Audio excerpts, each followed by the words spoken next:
So you want to know why your natural hair isn't growing, right? Well, let's first debunk the myth that your hair isn't growing. On average, our hair grows about half an inch per month.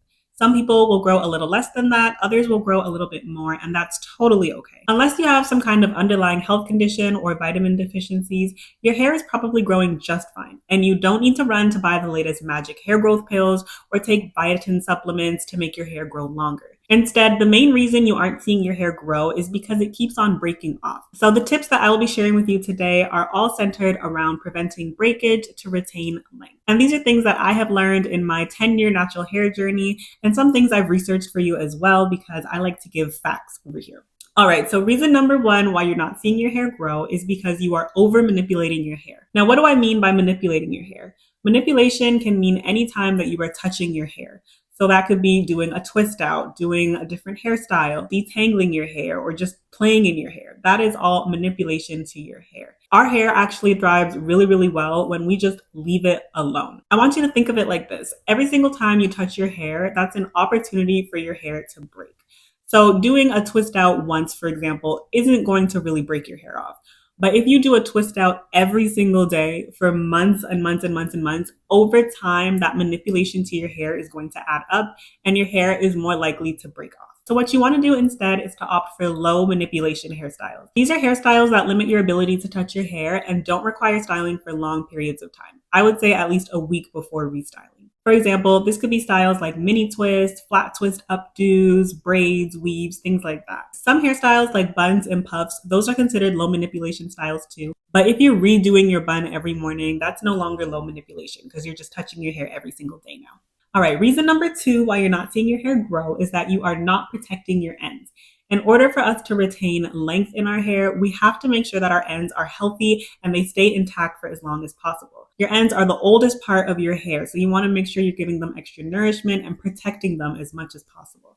Because if your ends are constantly breaking off, you will never see that length and you will never get that retention. So wearing things like twist outs, wash and goes really exposes your hair to your hands, to your clothes, and increases the chance of your hair breaking off. Me personally, I don't really like wearing my hair out like in a twist out unless it's for a special occasion. One, because I find it easier to manage my hair if it's tucked away in a protective style, but also because I'm always trying to protect my ends. Now, I'm not saying that you can never do a wash and go or a twist out, but if your goal is to grow long hair, then you will want to limit those hairstyles. So what you want to do is more protective styles. These are styles where your ends are completely tucked away, things like buns, braids, flat twist updos like this one I have right here. Even things like wigs and weaves can be protective styles. Now, the real key to success is to make sure you're doing protective styling and low manipulation styles. An example of this would be doing box braids and keeping them in for 4 weeks at a time. This is both a protective and low manipulation style because you're leaving your hair for a long period of time and your ends are tucked away in those braids. So reason number three why you're not seeing your hair grow is that you're not detangling your hair properly. And trust me, I'm guilty of this, can't even lie. But not detangling your hair properly is a great way to cause breakage, rip out your hair strands, and not see that growth. So first things first, never detangle your hair when you are in a bad mood or you don't have enough time. This is something that I try to live by myself. If I notice that I don't have enough time or I'm not in the best mood that day, I will put off doing my hair until the next day. Because trust me, if you are rushing or you're feeling angry when you're doing your hair, you are going to be ripping it out or just running a comb through your hair. And that's a great way to cause breakage. Also, using tools like small combs or brushes that are hard to pass through your curls is another great way to cause breakage. So what you'll want to do instead is use a wide tooth comb or a detangling brush, or even just use your fingers. I am someone who is a huge fan of finger detangling. But whatever you do, just make sure that you're being gentle and you're taking your time. Also, it's never a good idea to detangle your hair when it's completely dry. So just make sure that you're using a little bit of water or your favorite detangling product to help detangle your hair. The next reason you're not seeing your hair grow is because you don't have a hair care routine. I cannot stress how important it is to build a routine that works for you and to actually stick with it. How are you going to complain that your hair is not growing when you can't tell the last time you moisturized your hair? Like, let's be for real. It's really important that you build this routine and you actually stick with it. I could make a whole video on just how to build your hair care routine, but the basics of this should include regularly shampooing and conditioning your hair, as well as having a moisturizing routine so you're preventing your hair from getting dry and breaking off, and also doing treatments as necessary. So things like protein treatments or hot oil masks are things that you should be incorporating regularly into your routine. Now, it will take a little bit of trial and error to figure out a routine that works for you. I know it took some time for me to find a routine that works for me, but what works now is that I like to shampoo and deep condition my hair once a week. I moisturize my hair twice a week, and I do monthly treatments as needed. Now, do I actually follow this all the time? Honestly, no, I'm human. But I do notice that my hair has thrived the most and looked the healthiest when I actually stick with this routine. I know it can be easy to want to follow the latest trends and follow your favorite influencers' hair care routine, but you really do have to figure out what works for you and stay consistent with it because you need to be able to see if your routine is actually working for you or if you need to make any adjustments. The fifth reason why you're not seeing your hair grow is that you're not using the right products for your hair. Now, this is a little related to the last reason, but everyone's hair is unique. No one has the same set of curls on their head, and so different products will work for different people. Generally speaking, those of us with tighter curl patterns like a 4B or 4C hair texture will need different products compared to people with a 3B or 3A hair texture. And our differences don't just stop there. We also have differences in porosity, which is your hair's ability to absorb and retain moisture. We all have different hair densities and even differences in the thickness of our individual hair strands. So I'll say it loud for the people in the back. You cannot just copy someone else's routine and expect that to work for you. Now, it is a good idea to look at people who have a similar hair texture as you and sort of see what products they're using to maybe get an idea of what might work for you. For example, as someone with high porosity 4C hair, I like to use a thick water-based leave-in conditioner, and I use a heavy sealant like shea butter or castor oil to lock in that moisture. So if you have 4C hair as well, that might be something that'll work for you, but you would still need to try out different products and see what works best for you. And I know hair typing has gotten a little controversial, but I think it's still okay to help us determine what kind of products in general work for certain hair types. Now, reason number 6 you're not seeing your hair grow is because you're using too much heat on your hair.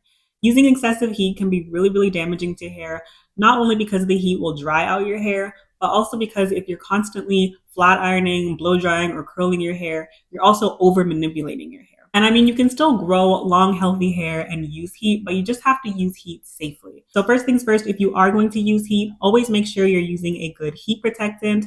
And you may also want to do deep conditioning more often to combat that dryness. And like I said, everyone's hair is different, but I would suggest limiting heat to like 2 to 3 times a year max. I know we like to use heat to help stretch our hair, but if you do want to grow long hair, then that's something you might want to consider limiting. You can also do more heatless options for stretching your hair, like doing a braid out, trying the banding method, or even just using the cool or low setting on your blow dryer can be really helpful for your hair.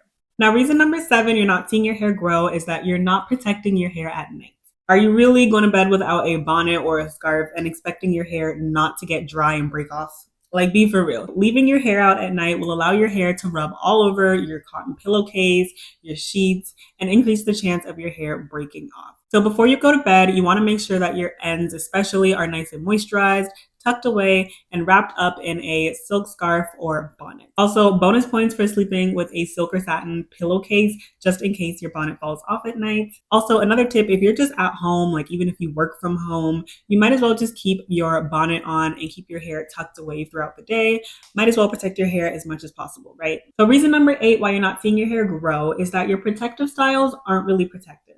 Now, I know I was just preaching about the benefits of protective styling, and you're like, girl, what? Now you're saying protective styles aren't good? Trust me, I'm someone who does back to back to back to back to back protective styles, and I love protective styling. But some of your favorite protective styles might actually be damaging your hair. For example, wearing super, super tight braids, using rubber bands in your hair, or using a lot of heavy extensions on your hair can really pull on your hair, cause tension, and result in breakage. So if you're doing hairstyles like braids or twists, it's really important that you make sure they're not too tight.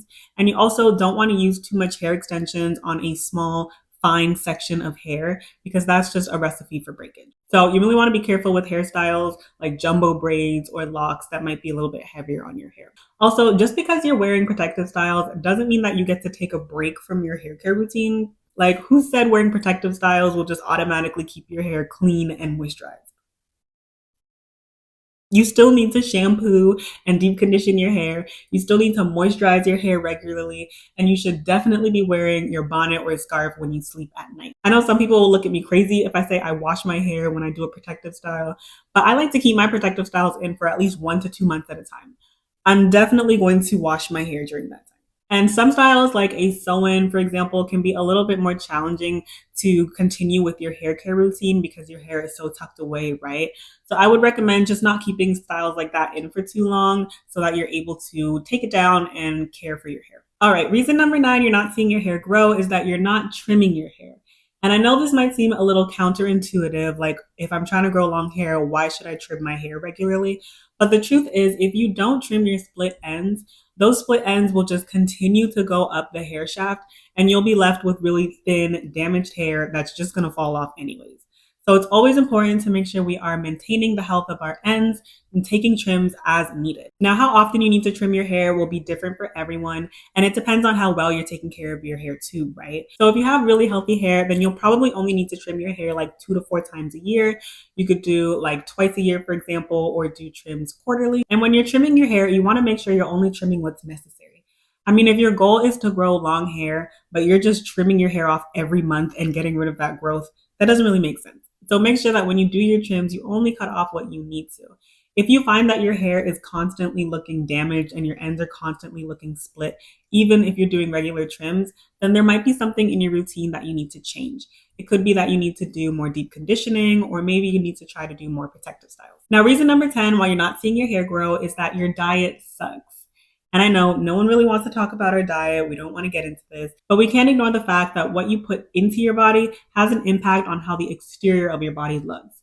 And this doesn't just go for our hair, it goes for our skin and nails too. So if you're just eating junk food and drinking soda all day long, then your hair is not going to look as nice as it could be with a well-balanced diet. So it's important to make sure that you're getting enough water and eating well so that you're getting all your essential nutrients for hair growth. You might also want to check with your doctor to see if you have any vitamin deficiencies and take some supplements to help with hair growth if you need to. But remember what I said in the beginning. If you don't actually have any underlying health conditions or vitamin deficiencies, then taking extra supplements like biotin might not actually do anything for you. In terms of getting our essential nutrients, most of us will be just fine with eating a well-balanced diet, drinking enough water, and minding our business. Now, I do have one honorable mention that I'd like to add, and it's that your natural hair is growing, but you're just not keeping track of it.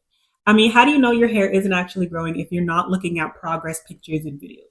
Are you actually measuring your hair growth, or are you just complaining that it's not growing? With our hair texture, it can be really hard to see if our hair is growing. I mean, our hair isn't going to grow the same way as someone with straight hair, right? Our hair tends to get thicker and it'll grow outwards and upwards before it starts to like fall and grow this way. Especially if you don't blow dry or flat iron your hair, you're not really going to see that difference in growth as easily.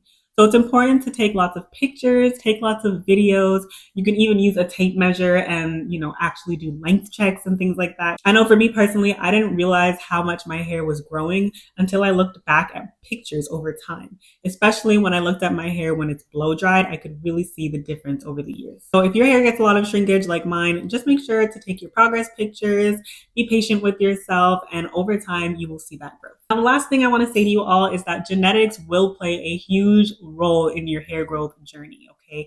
Everyone is different. Remember what I said in the beginning. Our hair grows on average half an inch per month, but this will vary greatly across people, okay? Some people will literally do none of the tips that I mentioned, and their hair will still grow down to their waist, and it'll be long and thick. That's just how it is. So you really cannot compare yourself to other people. The minute you start comparing yourself to other people, you are setting yourself up for failure. Your hair is unique and beautiful just as it is. Don't put too much pressure on yourself to grow long hair just because so-and-so has long hair and you want to look like them. No, you can only compare your hair growth to yourself. Look at your progress pictures, build a routine that works for you, and I promise you, your hair will grow in its own time. With that being said, let me know if you found today's video helpful, and please feel free to share your own hair growth tips in the comments. This is a community where we all support and learn from one another, so please don't be scared to share your thoughts. And thank you so much for watching until the very end. I appreciate all the support that I've been getting. If you did enjoy this video, please give this video a like and subscribe to my channel if you desire, and I will see you in the next video.